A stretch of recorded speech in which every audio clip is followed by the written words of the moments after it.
我们来聊一聊找工作的事儿。不知道毕业于重点大学的你找的是一份什么样的工作，是在哪一个公司，待遇如何？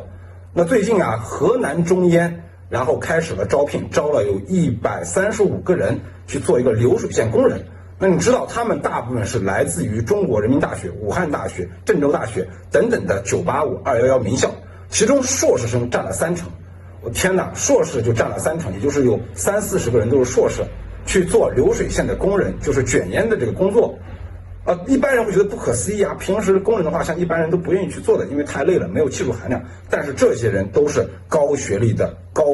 知识分子，而且这些人学的专业并不是跟烟草有关的专业，而是基本上是比如说金融学呀、会计学呀、物流管理呀等等等等的。那不免就有人会想了，为什么他们会愿意去做这样一个流水线的工人呢？那我们就来看一下烟草公司的一些待遇吧。那这个待遇其实一般人来说是无法匹及的，一般的公司是无法匹及的。基本上他们这个在进行录用之后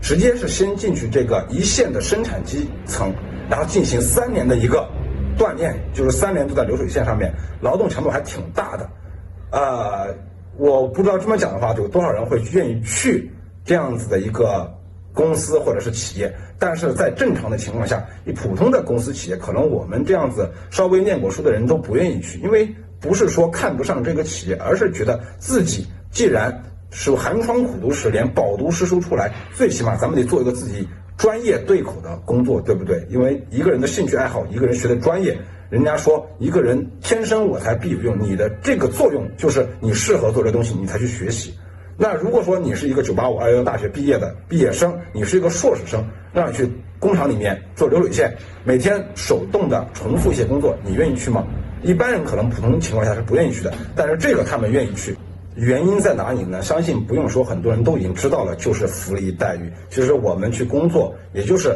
通过自己的努力来赚取自己的回报，养家糊口，大部分人都是为了这个回报来做的。那烟草行业到底福利待遇有什么好呢？云南的昆明一家烟草设备公司招聘显示就是除了5险1金，还有带薪年假、婚假、产假、探亲假、仅安家费。985的学校就是硕士可以拿20万，然后211的学校硕士可以拿15万。最霸气的是中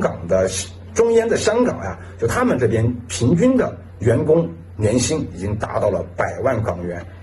所以说这个让大家看着就确实特别心动。但是心动又有什么用呢？还是那话，普通人你根本进不了这样子的公司。它大部分它的招聘公开招聘情况下都是需要至少是硕士专业，包括一些985、211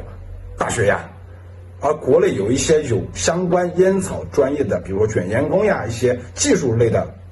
就是说学校的学习，其实你出来之后你反而拿不到这个 offer。 为什么呢？因为你不是985、211的重点大学，甚至不是硕士。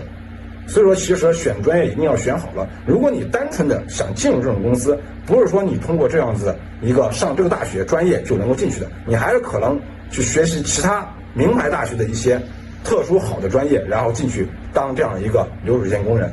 那没办法，这是一个很客观很现实的事。那其实也是没办法的一件事，毕竟招的人很少嘛，就那么一些名额，比如说每年就那么100多个名额，你进来了 OK 就有批人走，一批人不走你就进不来。所以觉得挺惆怅的。你像我们这些人普通人在各个行业里面工作，那如果有条件的话，想起来人家说的去烟草公司上班去当尼姑，去当和尚天哪，现在都是硕士要求，都是一些高学历要求。所以提醒大家还是好好学习，天天向上，然后考一个好大学，那么以后的还有一些可能性去做一些更好的工作，赚更多的钱。如果做不到的话，可能就真的很现实很残酷，没办法。一起加油吧，拜拜。